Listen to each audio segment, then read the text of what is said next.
नमस्कार, बहुत स्वागत है आप सभी का। मैं हूं आपके साथ नैना यादव, लेकर हाजिर हूं हमारा खास शो आक्रमण। मिसाइलें, ड्रोन, युद्धपोत और फाइटर जेट्स की हुंकार, दुनिया के अलग अलग कोनों से आ रही तस्वीरें लगातार गवाही देती हैं कि किस तरह से धरती पर महाविनाश की स्क्रिप्ट लिखी जा चुकी है। और कहा जाए कि अब शब्दों के बाढ़ खत्म हो चुके हैं और बारूद की ऐसी बारिश शुरू हो चुकी है जो पूरी मानवता को भस्म करने पर आमादा है। आपको तस्वीरें दिखाते हैं जो चीख चीख कर गवाही देती हैं क्या हालात हैं मिडिल ईस्ट में। ये देखिए 3 तस्वीरें। पहली तस्वीर को देखें, मिडिल ईस्ट के महायुद्ध पार्ट 2 का शंखनाद हो चुका है। इजराइल अपनी हरकतों से बाज नहीं आता, कभी गाजा पर गदर तो कभी बेरूत पर बेरहम बमबारी। लेकिन इस बार नेतन्याहू को होश ठिकाने देने वाला एक जवाब मिला। ईरान ने इजराइल के कोने कोने को मिसाइल से दहला दिया। फरवरी वाली जंग का वो खौफनाक मंजर याद दिला दिया जब पूरा इजराइल बंकरों में दुबका बैठा था। उधर दूसरी तस्वीर की तरफ नजर डालिए, जहां सुपर पावर अमेरिका के सुल्तान ट्रंप की सांसें अटक गईं। स्ट्रेट ऑफ हॉर्मुज में ईरान का हॉर्मुज बम वॉशिंगटन पर भारी पड़ चुका है। हर जहाज से $2 मिलियन का टोल टैक्स वसूला जा रहा है। तेहरान ने साफ कर दिया कि समंदर में अब अमेरिका की चौधराहट नहीं, सिर्फ और सिर्फ ईरान की बादशाहत चलेगी। ट्रंप सिर्फ लाचार होकर तमाशा देख रहे हैं और कुछ नहीं। और तबाही का ये चक्रव्यूह यहीं खत्म नहीं होता। तीसरी तस्वीर, सन की तानाशाह किम जोंग उन ने अपनी सीक्रेट परमाणु फैक्ट्री की नुमाइश करके दुनिया को सीधे राख में तब्दील करने की धमकी दे दी। और इस सनक को हवा देने की चीन के राष्ट्रपति शी जिनपिंग खुद प्योंगयांग पहुंच चुके हैं। जिनपिंग की मौजूदगी से किम जोंग उन का हौसला 7वें आसमान पर है, लेकिन व्हाइट हाउस में बैठा एक शख्स सबसे ज्यादा दहशत में है और वो नाम है डोनाल्ड ट्रंप का। यानी चारों तरफ से घिर चुका अमेरिका, दुनिया बढ़ चुकी है तीसरे विश्व युद्ध की तरफ। और ये ना सिर्फ मिडिल ईस्ट बल्कि पूरी दुनिया के लिए एक बड़े तनाव की घंटी बन चुकी है। और चलिए करते हैं शुरुआत बड़ी खबर के साथ में। बड़ी वॉर ब्रेकिंग मिडिल ईस्ट में तनाव से जुड़ी हुई। मिडिल ईस्ट में महायुद्ध पार्ट 2 का आगाज हो चुका है। जी हां, बेरूत पर हमले के बाद में मिसाइलों की बौछार है। इजराइल के 3 शहरों में ईरान ने जमकर कोहराम मचा दिया। हमले के बाद पूरा का पूरा इजराइल हाहाकार के बीच में नजर आता है। इजराइल पर हमले के वीडियोस ईरान ने बाकायदा जारी किए हैं और ये वीडियोस एक एक करके गवाही देते हैं कि किस तरह से तबाही का मंजर इन दिनों नजर आ रहा है। और ये हकीकत है इन दिनों जिस तरह से यहाँ पर नजर आ रही है। एक और बड़ी खबर आपको बता देते हैं, ईरान के हमले का इजराइल ने करारा जवाब दिया। बड़ी वॉर ब्रेकिंग, ईरान के हमले का इजराइल ने दिया है करारा जवाब। दरअसल ईरान के कई शहरों पर ताबड़तोड़ मिसाइलें दागी गई। मेहराबाद एयरपोर्ट पर बैलिस्टिक मिसाइल से अटैक किया गया है। इतना ही नहीं, आपको ये भी बता दें, तेहरान का जो एयरपोर्ट है वहां पर सभी फ्लाइट्स फिलहाल सस्पेंड कर दी गई है। स्पष्ट किया जा चुका है कि तेहरान में कोई भी फ्लाइट फिलहाल ऑपरेट नहीं होगी।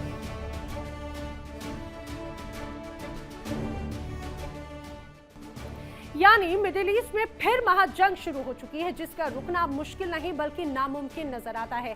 ईरान इजराइल में एक बार फिर से जंग के हालात हैं। आइए आपको बताते हैं कि किस तरह से IRGC ने हमले को अंजाम दिया। दरअसल ईरान का इजराइल पर बड़ा मिसाइल हमला हुआ। रात भर इजराइल में मिसाइल अटैक हुए। कई शहरों में सायरन लगातार बजते रहे। लोगों को बंकरों और सुरक्षित जगहों पर भी भेजा गया। IDF का जवाब किस रूप में नजर आया? देखिए, IDF ने जवाब देते हुए जवाबी कार्रवाई की और डिफेंस अलर्ट, हाई अलर्ट पर एक तरह से डिफेंस यहां पर नजर आता है। इसके अलावा आपको ये भी बताते चले, लोगों को बंकर और सुरक्षित जगहों पर भेजा गया है। IRGC के हमले के बाद IDF की जवाबी कार्रवाई में पूरे क्षेत्र में सुरक्षा एजेंसियां हाई अलर्ट पर हैं, क्योंकि बखूबी यहां पर लगातार हमले किए जा रहे हैं। ईरान का इजराइल पर बड़ा मिसाइल अटैक है और इजराइल ने एयर डिफेंस सिस्टम भी एक तरह से एक्टिवेट कर दिया है। अब आइए आपको बताते हैं कि ईरान के हमले के बाद में इजराइल ने आखिर कहां पर अटैक किए, किस तरह से हमलों को अंजाम दिया। समझिए, ईरान ने हाइफा में हमला किया तो इजराइल ने तेहरान को एक तरह से निशाने पर लिया। इसके अलावा हमने देखा कि रमतगान में ईरान ने हमला किया तो इजराइल ने पलटवार किया इस्फहान के साथ में। रमत डेविड एयरबेस पर ईरान की तरफ से हमला किया गया तो करज पर इजराइल की तरफ से पलटवार किया गया। ईरान ने नेगेव को निशाना बनाया तो तबरीज को एक तरह से इजराइल की तरफ से निशाने पर लिया गया। तब ताबड़तोड़ बड़े हमले लगातार दोनों की तरफ से जारी हैं। इसी बीच आइए बड़ी खबर आपको बता दें, वॉर ब्रेकिंग, इजराइल ने ईरान के न्यूक्लियर सेंटर पर किया है बड़ा अटैक। बड़ी वॉर ब्रेकिंग, इजराइल ने ईरान के न्यूक्लियर सेंटर पर अटैक किया। इसी को ही लगातार टारगेट किया जा रहा था। अब इजराइल ने दरअसल जिस रूप में ईरान के न्यूक्लियर सेंटर पर अटैक किया, उसकी तस्वीरें भी सामने आई हैं। धमाकों की गूंज से पूरा का पूरा ईरान का इस्फान दहल उठा है। धमाकों की गूंज से ईरान में के इस्फान में जगह जगह तबाही का मंजर नजर आया और इस्फान शहर में 3 धमाकों से इलाके में भगदड़ मच गई। हालात तनावपूर्ण यहां पर एक तरह से नजर आए हैं। आगे बढ़ते हुए आइए आपको बताते हैं कि हमले के पीछे ईरान का आखिर मकसद क्या रहा, आखिर क्यों हमले को अंजाम दिया गया जिससे कोहराम मच चुका है। दरअसल समझिए, हमले के पीछे ईरान का मकसद क्या है। पहली वजह है बेरूत हमलों का बदला लेना, दूसरी वजह है लेबनान पर इजराइल हमले बंद करना, ये इस पर दबाव बनाना, तीसरी बड़ी वजह है अगर हमले नहीं रुके तो जवाब और भी ज्यादा खतरनाक होगा, ये एक कड़ा संदेश देना। चौथी वजह जो नजर आ रही है, हिजबुल्लाह के समर्थन में ईरान का बड़ा एक्शन नजर आता है। इसमें पांचवी वजह है स्थायी सीज फायर के लिए दबाव बनाना, ये एक तरह से टैक्टिक्स है ईरान की, और अगर ये टैक्टिक्स वर्क कर गई तो मान के चलिए कि ईरान के लिए ये विन विन कंडीशन हो जाएगी। मिडिल ईस्ट में महाविनाश का ऐलान बच चुका है, शांति की उम्मीदें दफन हो चुकी हैं और अप्रैल का सीज फायर बारूद के धुएं में उड़ गया। ईरान ने इजराइल की छाती पर सैकड़ों मिसाइलें दागकर हाइफा और नाजरेत को हिला दिया, तो पलटवार में इजराइल ने तेहरान और इस्फान के आसमान को लाल कर दिया है। ट्रंप का फोन भी नेतन्याहू की जिद को रोक नहीं पाया और ट्रंप की कूटनीति फेल। इजरायली सेना मोर्चे पर है और दुनिया सवाल पूछ रही है, क्या 100 दिन बाद ये तीसरे विश्व युद्ध की शुरुआत है।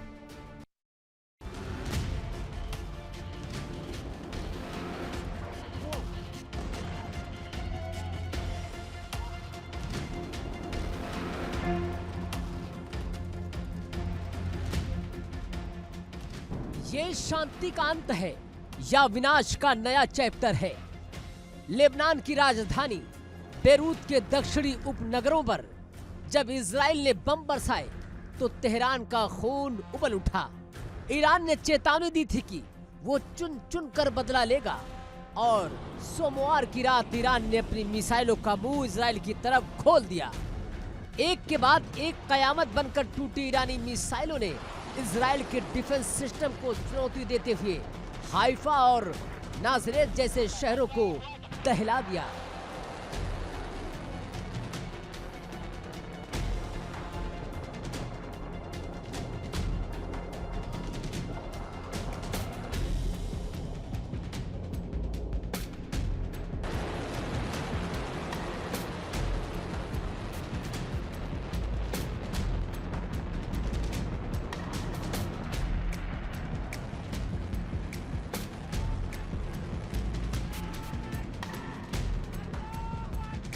ईरान की IRGC ने सीधे शब्दों में धमकी दी है कि ये तो सिर्फ ट्रेलर है, पूरी पिक्चर अभी बाकी है। ईरान के सुप्रीम लीडर के वरिष्ठ सैन्य सलाहकार मोहसिन रिजाई ने दो टूक कह दिया कि अगर इजराइल ने दक्षिण लेबनान या बेरूत पर अपनी सैन्य कार्रवाई नहीं रोकी तो उसे इससे भी ज्यादा कुचल देने वाले हमलों का सामना करना पड़ेगा।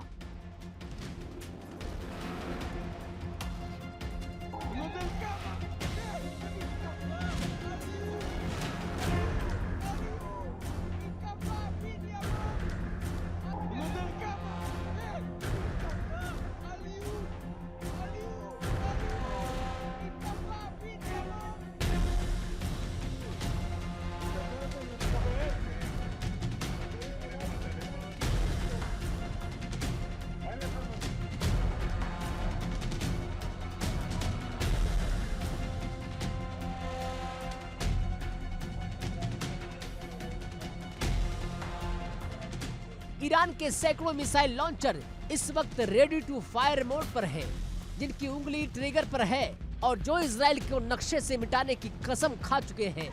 इजरायली सेना के मुताबिक ये सैन्य टकराव कई दिनों तक खिंच सकता है।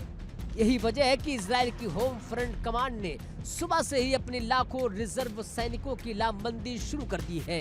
कई रिजर्व बटालियनों को युद्ध के मैदान में उतरने का हुक्म भी दे दिया गया है। इतना ही नहीं, इजराइल ने कब्जे वाले वेस्ट बैंक और जॉर्डन सीमा पर अतिरिक्त फौज की तैनाती कर दी है।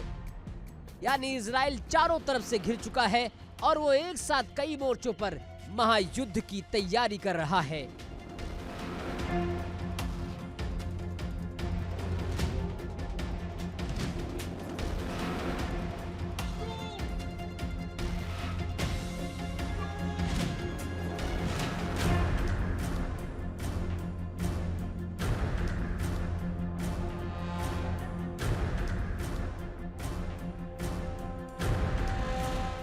पूरी दुनिया जानती है कि ट्रंप ने खुद को शांति का मसीहा साबित करने के लिए क्या क्या दावे नहीं किए थे, लेकिन इस बार ट्रंप का वो रसूख काम नहीं आया जिसका वो दम भरते थे।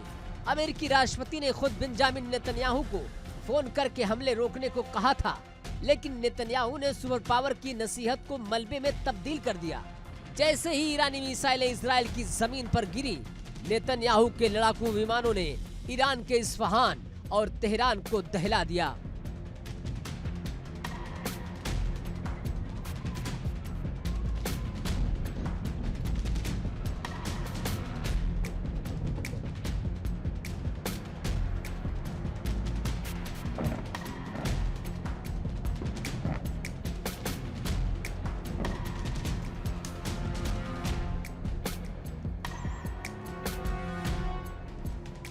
इस्फहान में हुए जोरदार धमाकों की आवाज ने साफ कर दिया कि इजराइल अब पीछे हटने के मूड में कतई नहीं है। नेतन्याहू ने ट्रंप की बात ना मानकर ये साबित कर दिया कि तेल अवीव अब अपनी जंग खुद लड़ेगा, चाहे इसके लिए पूरी दुनिया को युद्ध की आग में क्यों ना झोंकना पड़े।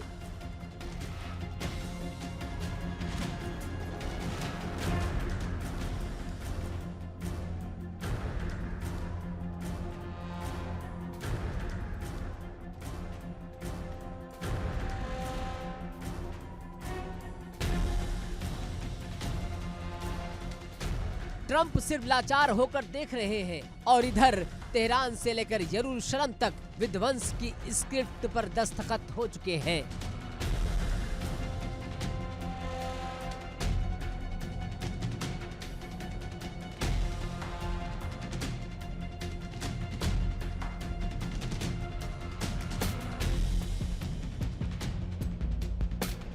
लेकिन फिक्र सिर्फ ईरान और इजराइल की नहीं है।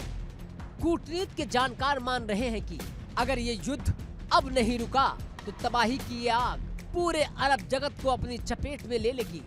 ईरान के एक्टिव होते ही यमन से हूती विद्रोही भी इस जंग में कूदने के लिए तैयार बैठे हैं।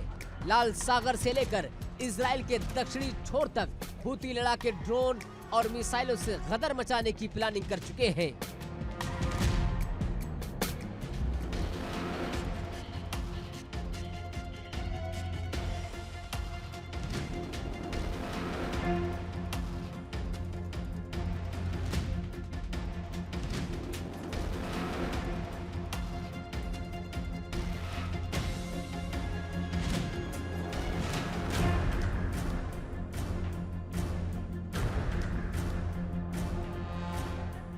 जब ईरान का परमाणु और मिसाइल पावर और हूती का आत्मघाती दस्ता एक साथ इजराइल पर टूटेगा तो जॉर्डन, सऊदी अरब और यूएई जैसे अरब देश भी इस तबाही के कंपन से अछूते नहीं रहेंगे।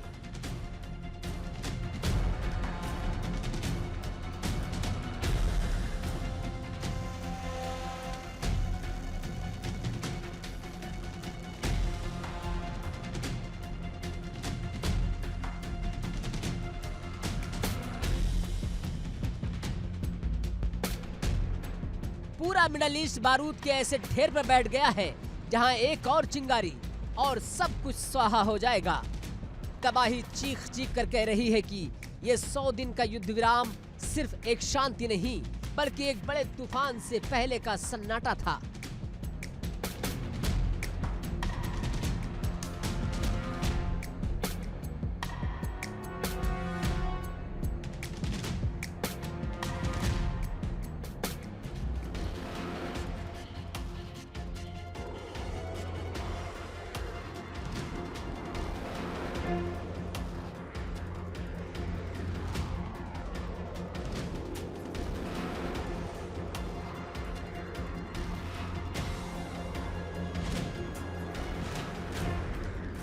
मिडल ईस्ट में विनाश का अलार्म बज चुका है। ईरान पीछे हटने को तैयार नहीं है, इजराइल झुकने को तैयार नहीं है और अमेरिका का खौफ अब खत्म हो चुका है।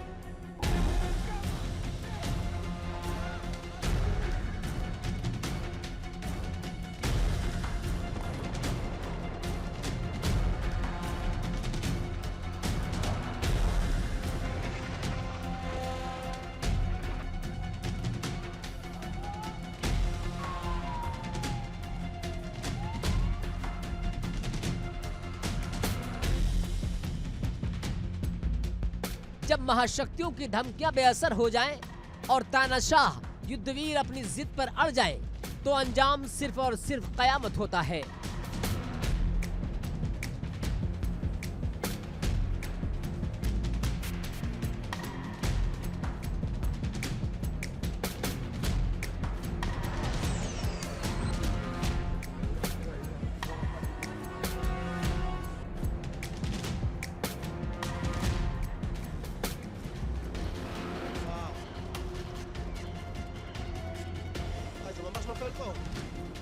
देखना यह है कि आने वाले चंद घंटों में इस्फहान और हाइफा की ये जंग दुनिया को किस विनाश की तरफ धकेलती है।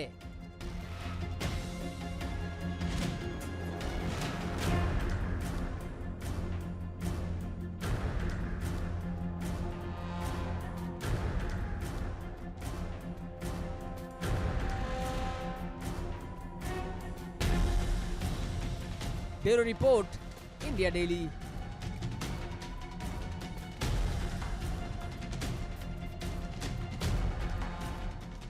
और आइए बढ़ते हैं अगली बड़ी खबर की ओर। इस समय की बड़ी वॉर ब्रेकिंग, ईरान की अमेरिका को कड़ी चेतावनी है। बड़ी खबर, ईरान की अमेरिका को कड़ी चेतावनी, हमारी तैयारी पहले से बहुत ज्यादा मजबूत है, ये क्लियर कहा जा चुका है। दुश्मन को पछताना पड़ेगा, इब्राहिम रिजाई की तरफ से बयान आया है। जवाबी कार्रवाई के लिए ईरान पूरी तरह से तैयार है। ईरान के राष्ट्रीय सुरक्षा समिति का ये बहुत बड़ा बयान है और वो क्लियर कट के मैसेज दे रहे हैं कि हमारी तैयारी पूरी तरह से है। अगर आने वाले वक्त में कुछ हुआ तो जवाब इससे और भी ज्यादा घातक रूप में दिया जाएगा। इजरायल ने दक्षिणी लेबनान पर बड़े अटैक को अंजाम दिया है। टायर शहर पर इजरायल का जबरदस्त अटैक है। इजरायल का जबरदस्त अटैक है। ऐसे तटीय इलाकों में धमाकों से अफरा तफरी मच गई है। इजरायली हमले के बाद में इलाके में दहशत फैलने की तस्वीर भी नजर आती है। जो तस्वीरें सामने आई हैं वो इस पूरे इलाके के तनाव को दर्शाती है। किस तरह से एक बार फिर से इजरायली हमले के बाद में इलाके में दहशत है। दुनिया सोच रही थी कि ट्रंप की मध्यस्थता से मिडिल ईस्ट में शांति की सुबह होगी, लेकिन नेतन्याहू को अमन मंजूर ही नहीं। सीज फायर की धज्जियां उड़ाते हुए इजरायल ने लेबनान में हिजबुल्लाह के 150 ठिकानों को मलबे में तब्दील कर दिया। लेकिन इस बार हमला सिर्फ हिजबुल्लाह पर नहीं, सीधे लेबनान की सरकारी सेना पर हुआ। तो क्या नेतन्याहू हिजबुल्लाह की आड़ में पूरे लेबनान पर कब्जे का प्लान बना चुके हैं? वो भूल रहे हैं कि लेबनान पर हुआ हर वार तेल अवीव को खंडर बनाने वाली ईरानी मिसाइल को दावत दे रहा है।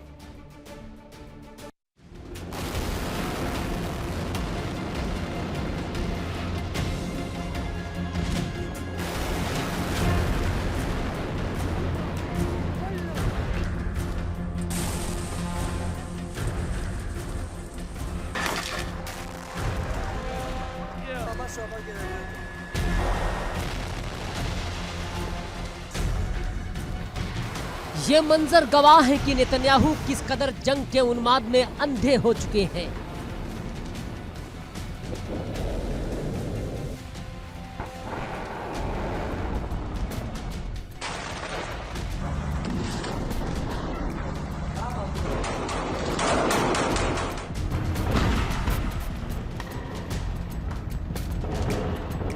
अंतर्राष्ट्रीय कानूनों, मानदंडों और सीजफायर की शर्तों को पैरों तले कुचलते हुए इजरायली सेना ने दक्षिण लेबनान से लेकर पूर्वी बेका घाटी तक मौत का तांडव मचाया।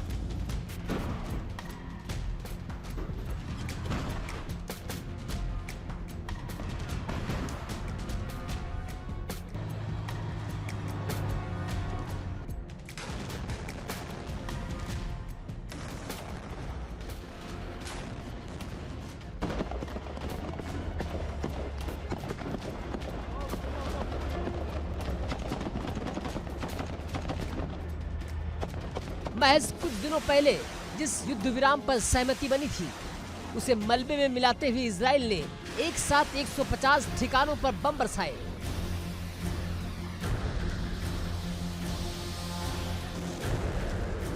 इस क्रूर आक्रामकता में लेबनानी सेना के उच्च पदस्थ अधिकारी शहीद हो गए।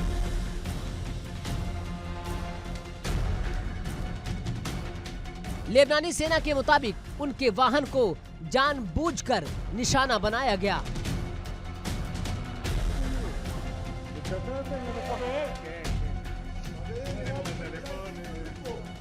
जिसमें ब्रिगेडियर जनरल वस्साम सबरा, कैप्टन एली खौरी और सैनिक हुसैन गोजल की मौत हो गई।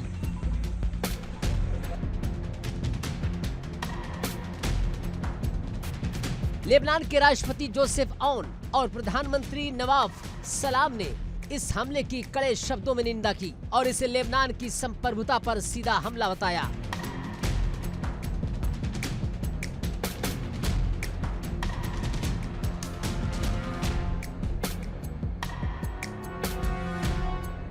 लेबनान का साफ कहना है कि नेतन्याहू किसी भी शांति समझौते को कामयाब नहीं होना देना चाहते।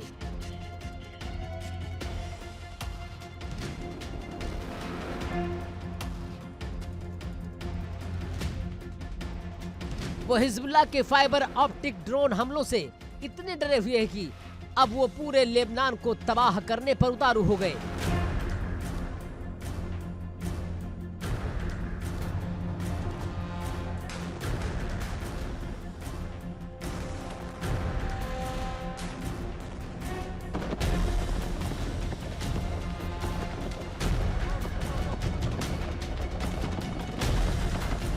आखिर नेतन्याहू चाहते क्या है? क्या हिजबुल्लाह को खत्म करने के नाम पर उनका असली मकसद लेबनान की जमीन पर कब्जा करना है?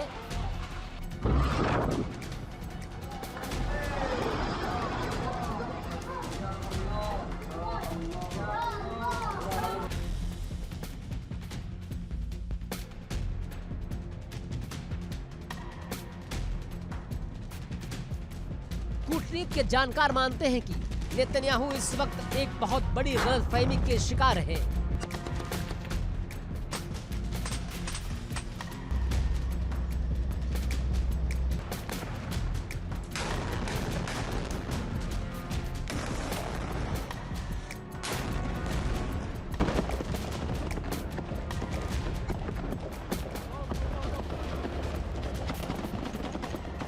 उन्हें लगता है कि वो अपनी वायुसेना के दम पर पूरे मिडिल ईस्ट को डरा देंगे।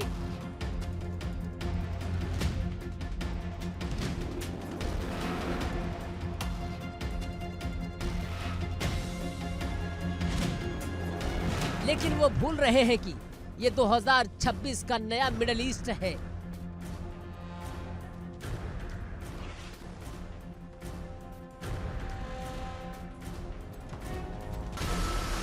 यहाँ अगर इजराइल लेबनान पर बम गिराएगा तो तेहरान में बैठे आयतुल्लाह और IRGC के कमांडर शांत नहीं बैठेंगे।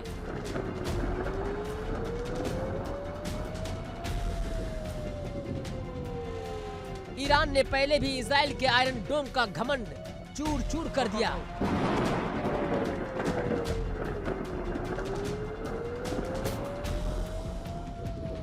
और इस बार का पलटवार इजराइल को इतिहास के पन्नों में समेट सकता है।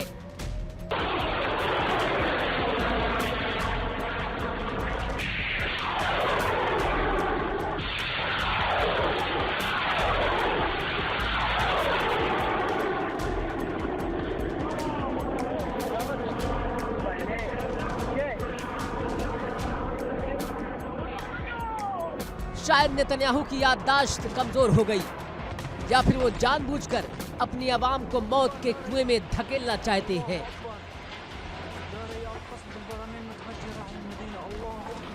इजराइल की जनता अभी भी वो खौफनाक मंजर भूली नहीं है जब ईरान की हाइपरसोनिक मिसाइलों ने इजराइल के अभेद्य आयरन डोम को कागज की तरह फाड़ दिया था।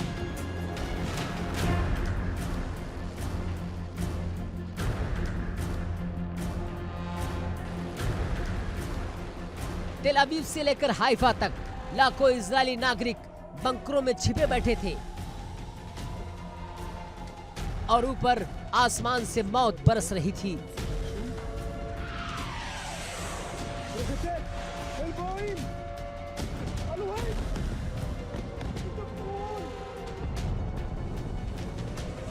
ईरान ने तब साबित कर दिया था कि उसके पास वो ब्रह्मास्त्र हैं जो इजराइल के किसी भी कोने को पल भर में खंडहर बना सकते हैं। उस वक्त तो इजराइल बच गया,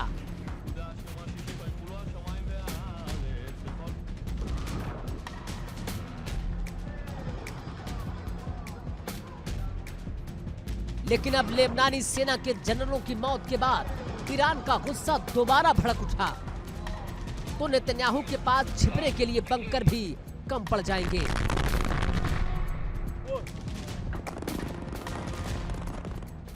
तेहरान ने साफ कर दिया कि लेबनान पर होने वाला हर हमला सीधे ईरान पर हमला माना जाएगा और इसका अंजाम तेल अवीव की बर्बादी के साथ खत्म होगा।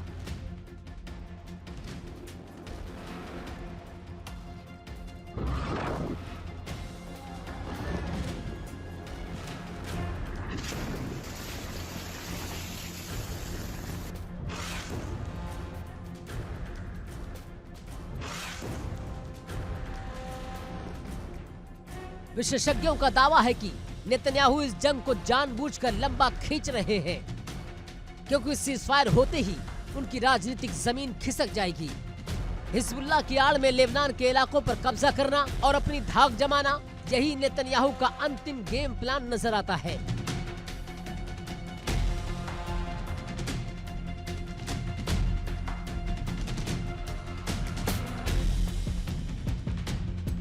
लेकिन हिजबुल्लाह के लड़ाके और लेबनान के लोग घुटने टेकने वालों में से नहीं हैं। ईरान के साथ मिलकर हिजबुल्लाह ने इजराइल के उत्तरी शहरों को पहले ही घोस्ट टाउन यानी भूतों के शहर में तब्दील कर दिया है। अब जब लेबनानी सेना का खून बहा है तो पूरा लेबनान एकजुट होकर इजराइल के खिलाफ खड़ा हो चुका है। नेतन्याहू जिसे अपनी जीत समझ रहे हैं, असल में वो इजराइल के महाविनाश का आमंत्रण पत्र है।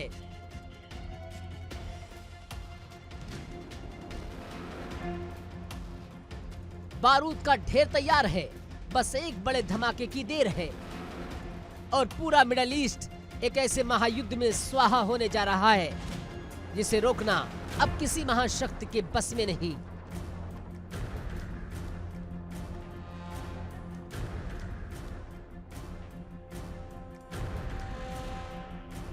नेतन्याहू की जिद ने मिडल ईस्ट को एक बार फिर कयामत के मुहाने पर लाकर खड़ा कर दिया।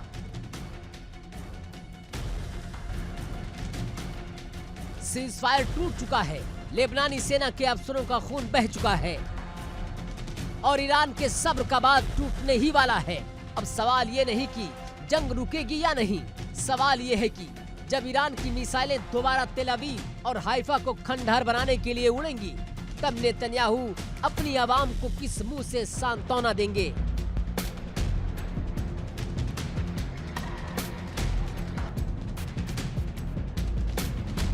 क्या नेतन्याहू का ये घमंड इजराइल के वजूद को मिटाकर ही दम लेगा?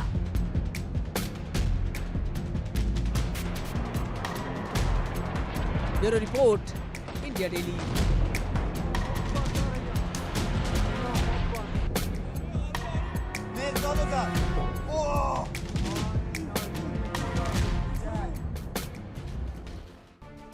और आइए बात कर लेते हैं अगली बड़ी वॉर ब्रेकिंग की। इस समय की बड़ी खबर, हूथियों के ऐलान से लाल सागर में खतरा अब बढ़ता हुआ नजर आता है। इस समय की बड़ी वॉर ब्रेकिंग, हूथियों के ऐलान से किस तरह से तनाव है। बाब अल मंदेब पर हूथियों ने पहरा लगा दिया है। लाल सागर भी इजरायली जहाजों के लिए बंद है। अमेरिकी इजरायल की कार्रवाई का जवाब देने की धमकी एक तरह से है। मिडिल ईस्ट में समंदर के टकराव का खतरा और गहराता नजर आता है। वैश्विक व्यापार और तेल सप्लाई पर भी चिंता एक तरह से बढ़ती हुई नजर आ रही है। एक और बड़ी वॉर ब्रेकिंग, लाल सागर में हूथियों की जंग का ऐलान हो चुका है। मिडिल ईस्ट तनाव के बीच में नया फ्रंट खुल गया है। जी हां, इजरायली जहाजों पर हमले की खुली धमकी है। इजरायल से जुड़े जहाज अब सीधे सीधे निशाने पर है। हूथियों की पूर्ण समंदर की नाकेबंदी लागू हो चुकी है। हूथी नाकेबंदी से ग्लोबल ट्रेड पर भी बड़ा खतरा मंडरा रहा है। जिस तरह से तनाव से ये तो स्पष्ट हो जाता है, एक बार फिर से तनाव चरम पर है। हूथियों की पूर्ण समंदर की नाकेबंदी लागू हुई तो अब नाकेबंदी से ग्लोबल ट्रेड पर बड़ा खतरा दर्शाता हुआ नजर आ रहा है। और आइए बढ़ते हैं अगली बड़ी खबर की ओर। स्ट्रेट ऑफ हॉर्मुज पर ईरान का नया टोल सिस्टम है। जी हां, स्ट्रेट ऑफ हॉर्मुज पर ईरान ने नया टोल सिस्टम लागू कर दिया है। ईरान हॉर्मुज से गुजरने वाले जहाजों से अब वसूली कर रहा है। हर ट्रांजिट पर $2 मिलियन तक का शुल्क एक तरह से वसूला जा रहा है। इस बीच अमेरिका की कड़ी प्रतिक्रिया भी सामने आई है। आपको ये भी बताते चले, जिस रूप में राष्ट्रपति डोनाल्ड ट्रंप ने कड़ी चेतावनी दी, बेहतर होगा कि ईरान ऐसा ना करे, क्योंकि अगर ऐसा हुआ तो आने वाले वक्त में मुश्किलें बढ़ जाएंगी। दुनिया सोच रही थी कि ट्रंप की एक घुड़की से ईरान कांप जाएगा। दुनिया सोच रही थी कि व्हाइट हाउस से जैसे ही ट्रंप गरजेंगे तेहरान घुटनों पर आ जाएगा, लेकिन हुआ क्या? इससे ठीक उल्टा। ईरान के डिप्टी स्पीकर अली निगजात ने वॉशिंगटन की छाती पर मूंग तलते हुए खुलेआम ऐलान कर दिया कि अमेरिका का दौर अब खत्म हो चुका है। ट्रंप की धमकियों से बेफिक्र ईरान ने हॉर्मुज स्ट्रेट को अपनी जागीर बना लिया और वहां से गुजरने वाले हर एक जहाज से ये कहा जाए कि लगातार वो टैक्स वसूल रहा है।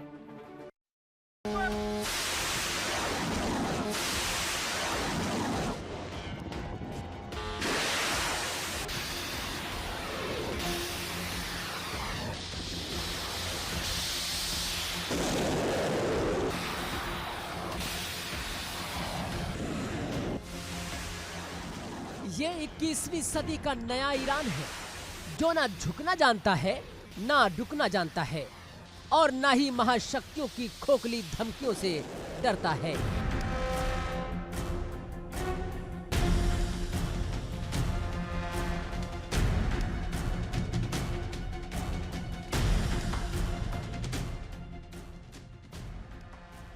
डोनाल्ड ट्रंप जिस होर्मुज को खुलवाने के लिए दिन रात धमकियां दे रहे थे, उसी होर्मुज को लेकर तेहरान ने वो ब्रह्मास्त्र छोड़ दिया जिसने वाशिंगटन की रातों की नींद उड़ा दी।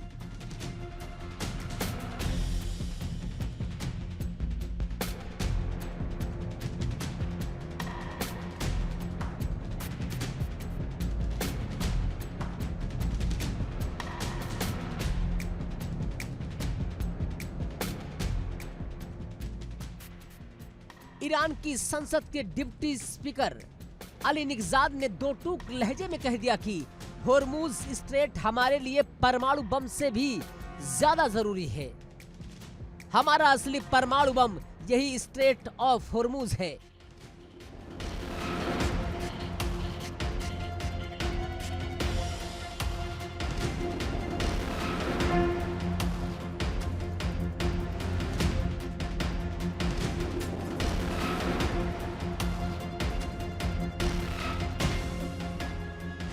साफ है, ईरान ने रणनीतिक रूप से अमेरिका को शतरंज की बिसात पर मात दे दी है। एक तरफ जहां ट्रंप युद्ध विराम और समुद्री रास्तों को लेकर विरोधाभासी बातें कर रहे हैं, वहीं ईरान का नजरिया शीशे की तरह साफ है।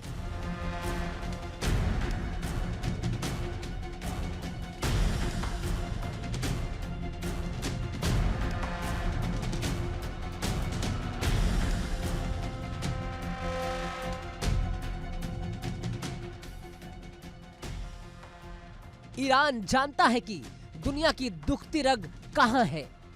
वो जानता है कि वैश्विक ऊर्जा की लाइफलाइन की चाबी किसके पास है। तभी तो डोनाल्ड ट्रंप सिर्फ बयानों के तीर चला रहे हैं और ईरान जमीन पर, या यूं कहें कि समंदर पर, अपना कानून चला रहा है।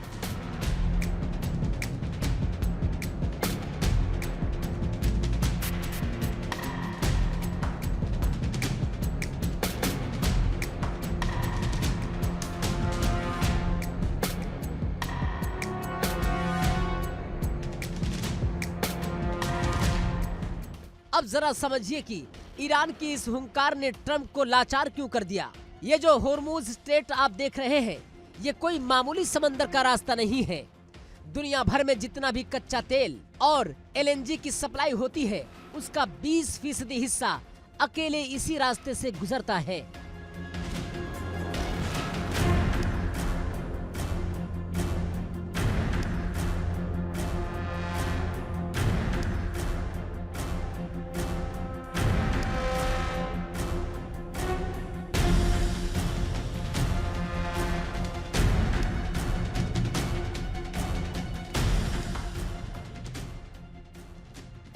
लेकिन 28 फरवरी को जब युद्ध शुरू हुआ तो ईरान ने इस पर ताला लगा दिया। इस एक कदम से पूरी दुनिया तराही तराही कर उठी। और जब ट्रंप की धमकियों की धज्जियां उड़ाते हुए ईरान ने इसी रास्ते को अपनी कमाई का सबसे बड़ा जरिया बना लिया।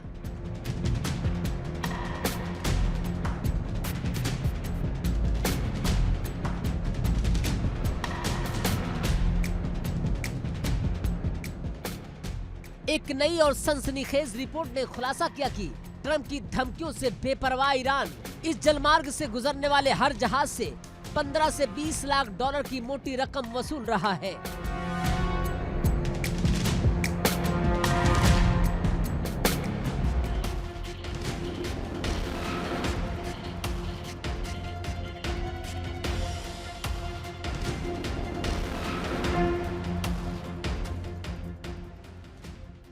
अमेरिका इस टोल टैक्स का लगातार विरोध कर रहा है, लेकिन उसकी सुन कौन रहा है? ईरान का ये समुद्री टैक्स कलेक्शन इतना हाईटेक और चालाकी भरा है कि अमेरिका की खुफिया एजेंसियां भी हाथ मलती रह गई। यानी नकद नहीं तो क्रिप्टो सही, डॉलर नहीं तो सामान सही। जी हां, रिपोर्ट्स कहती हैं कि सारा भुगतान कैश में नहीं हो रहा। ईरान ने अमेरिकी प्रतिबंधों को ठेंगा दिखाने के लिए ऐसा जाल बुना जिसमें कुछ भुगतान सामानों के जरिए, कुछ सेवाओं के जरिए तो कुछ डिजिटल क्रिप्टो करेंसी के जरिए लिया जा रहा है। यानी बार्टर सिस्टम का वो दौर लौट आया है जहां अमेरिकी डॉलर की बादशाहत को ईरान ने पैरों तले कुचल दिया। और ये सारा पैसा सीधा ईरान के सरकारी खजाने में जा रहा है, जिससे ईरान का बजट मजबूत हो रहा है।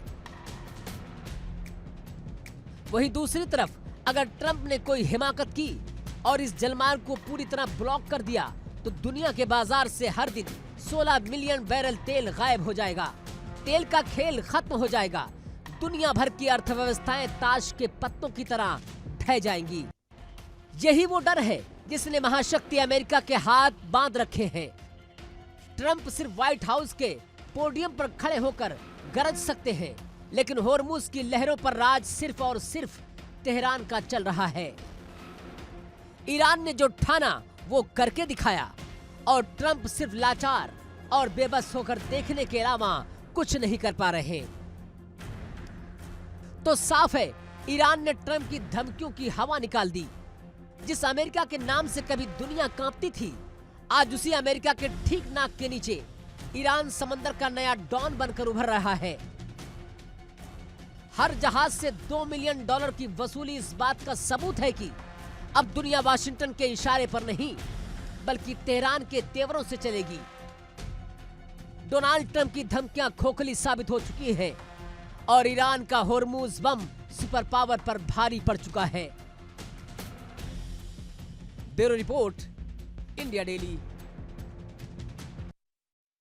किम जोंग उन ने सीधे पाताल से अपनी उस सीक्रेट न्यूक्लियर फैक्ट्री की तस्वीरें जारी कर दी जिसे देखकर पेंटागन के पसीने छूट गए। तबाही का वो सामान, हथियार ग्रेड का वो यूरेनियम जो ट्रंप के हर दावे को खाक में मिला रहा है। और तो और किम जोंग उन की ताकतवर बहन किम यो जोंग ने वॉशिंगटन के मुंह पर तमाचा मारते हुए ये साफ कर दिया कि परमाणु हथियार खत्म करने का सवाल पैदा ही नहीं होता।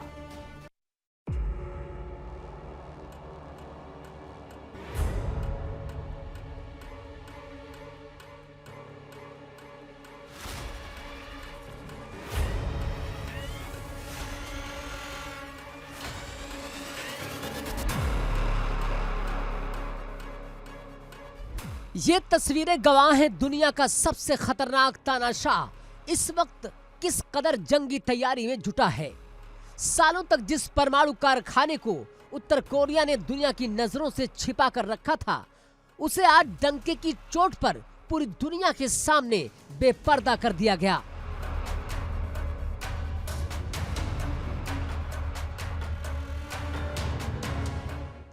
चमचमाते हुए हॉल, हथियार स्तर के यूरेनियम तैयारी करती हजारों सेंट्रीफ्यूज मशीनें और उनके बीच सीना ताने घूमता Kim Jong Un.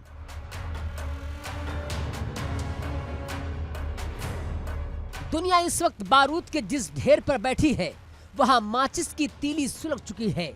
Atom bomb की सनक, मिसाइलों का अंबार और सुपर पावर अमेरिका की छाती पर पैर रखकर गरजता हुआ एक तानाशाह।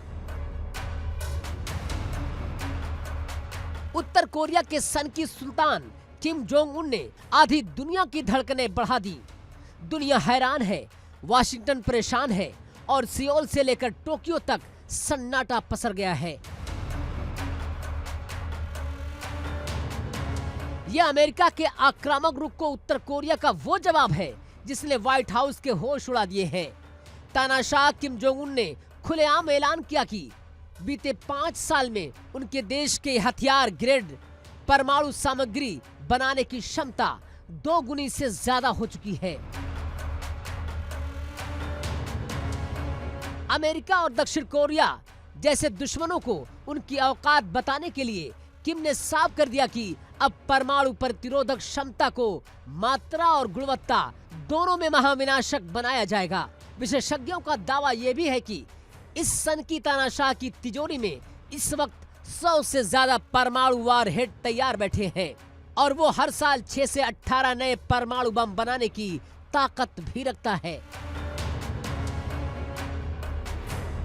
तबाही की तैयारी सिर्फ परमाणु बम तक सीमित नहीं है। किम जोंग उन ने 6 जून को एक ऐसी सीक्रेट मिसाइल फैक्ट्री का दौरा किया जिसका नाम तक दुनिया को नहीं पता था। वहां खड़े होकर किम ने अधिकारियों को सीधे शब्दों में जंगी फरमान सुनाया। फरमान क्या है? सालाना मिसाइल उत्पादन को सीधे 2.5 गुना बढ़ा दिया जाए, यानी मिसाइलें फैक्ट्री में ऐसी बनेंगी जैसे खिलौने बनते हैं। और रही सही कसर किम जोंग की सबसे ताकतवर और खतरनाक बहन किम यो जोंग ने पूरी कर दी। उन्होंने अमेरिका की उम्मीदों का कत्ल करते हुए साफ कर दिया कि उत्तर कोरिया को परमाणु मुक्त करने की बातें करना पूरी तरह से बकवास है। उत्तर कोरिया एक परमानेंट परमाणु शक्ति है और दुनिया को अब इसी शर्त पर जीना भी होगा।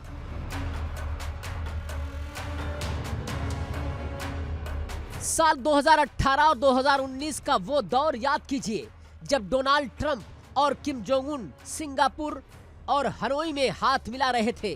ट्रंप दुनिया के सामने अपनी पीठ थपथपा रहे थे कि वो उत्तर कोरिया का परमाणु कार्यक्रम खत्म करवा देंगे। डीन्यूक्लियराइजेशन का वो झुंझुना जिसे ट्रंप बरसों से बजा रहे थे, आज किम जोंग उन ने उसे पैरों तले कुचल दिया है।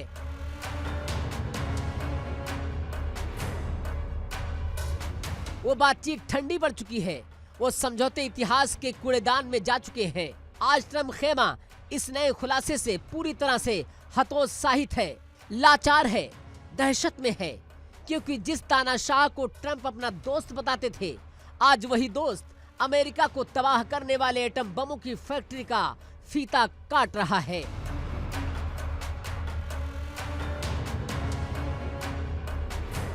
किम जोंग के इस रूप को देखकर दक्षिण कोरिया की रूह भी कांप रही है। दक्षिण कोरिया के ज्वाइंट चीफ्स ऑफ स्टाफ ने आनन फानन में अमेरिका के साथ मिलकर सर्विलांस तेज कर दिए। दक्षिण कोरिया खुफिया एजेंसियों का यह भी दावा है कि किम जोंग इस वक्त 1 या 2 नहीं बल्कि 4 यूरेनियम संवर्धन केंद्र चला रहे हैं। अप्रैल के महीने में अंतर्राष्ट्रीय परमाणु ऊर्जा एजेंसी यानी कि IAEA ने भी इसकी पुष्टि की थी। दक्षिण कोरिया जानता है कि अगर सन की तानाशाह का दिमाग घूमा तो सबसे पहले तबाही की गाज सियोल पर गिरेगी।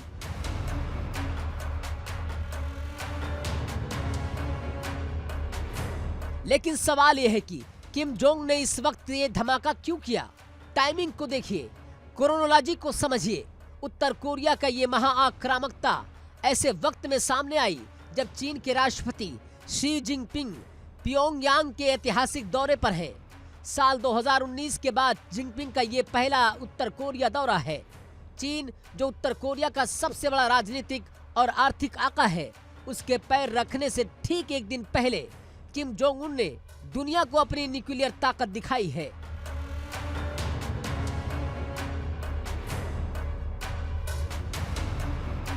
ये बीजिंग को भी एक कड़ा संदेश है कि दोस्ती अपनी जगह है, लेकिन जब बात परमाणु नीति की आएगी तो सन की किम किसी की नहीं सुनेगा।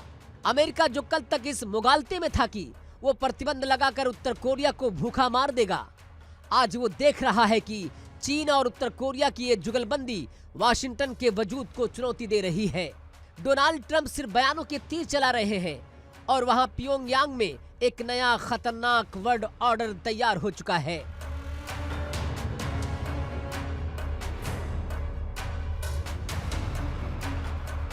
तो साफ है कि किम जोंग उन ने तय कर लिया है कि वो दुनिया की किसी महाशक्ति के आगे घुटने नहीं टेकेंगे।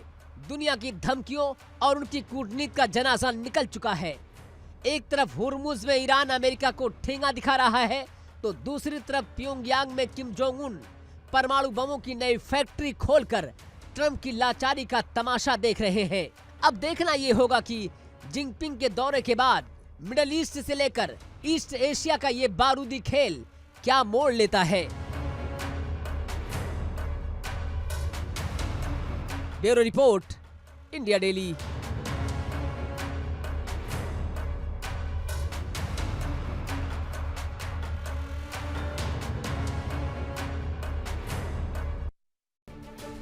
और अब बात करते हैं यूक्रेन रूस जंग की। जब अमेरिका लाचार हुआ तब यूरोप ने कमान संभाली। ब्रिटेन, फ्रांस और जर्मनी ने यूक्रेन के साथ में मिलकर शांति का एक ऐसा नया और आक्रामक रोडमैप तैयार किया जिसने क्रेमलिन से लेकर व्हाइट हाउस तक खलबली मचा दी।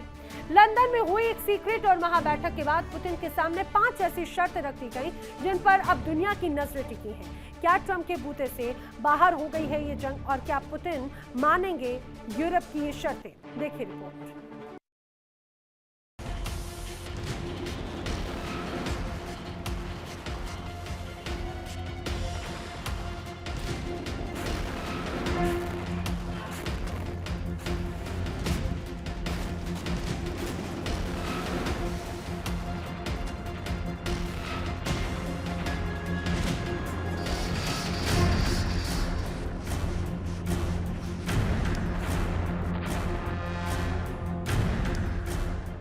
ये तस्वीरें गवाह हैं कि वैश्विक कूटनीति की धुरी अब वाशिंगटन से खिसककर लंदन और पेरिस की तरफ बढ़ रही है।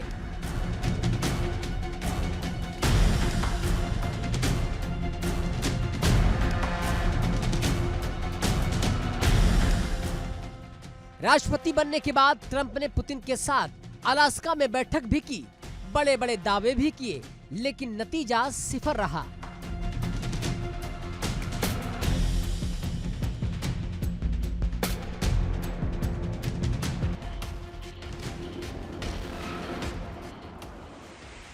दो 2026 की शुरुआत होते ही अमेरिका यूक्रेन को उसके हाल पर छोड़कर मिडिल ईस्ट में ईरान के संकट को सुलझाने में मसरूफ हो गया।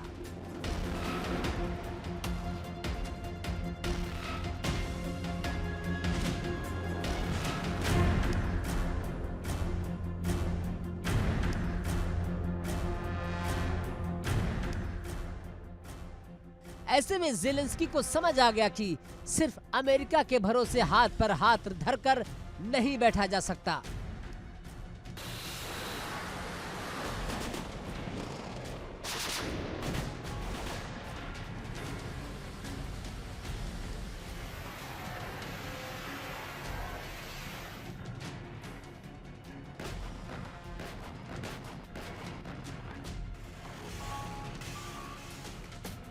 फ्रांसीसी राष्ट्रपति एमेनुअल मैक्रो पहले ही कह चुके हैं कि इस जंग की सबसे बड़ी कीमत यूरोप चुका रहा है, इसलिए शांति की मेज पर भी यूरोप को ही आना होगा।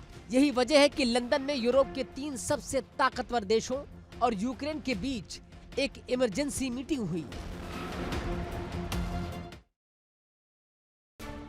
और इसी के साथ आक्रमण में फिलहाल इतना ही, लेकिन देश दुनिया की तमाम खबरें इंडिया डेली पर आगे भी जा रही है। देखिए इंडिया डेली 24/7 अब आपकी स्मार्ट टीवी पर। इंडिया डेली मौजूद है सभी डिजिटल प्लेटफॉर्म पर लाइव और लगातार। इंडिया डेली 24/7 हर दिन राष्ट्र को समर्पित।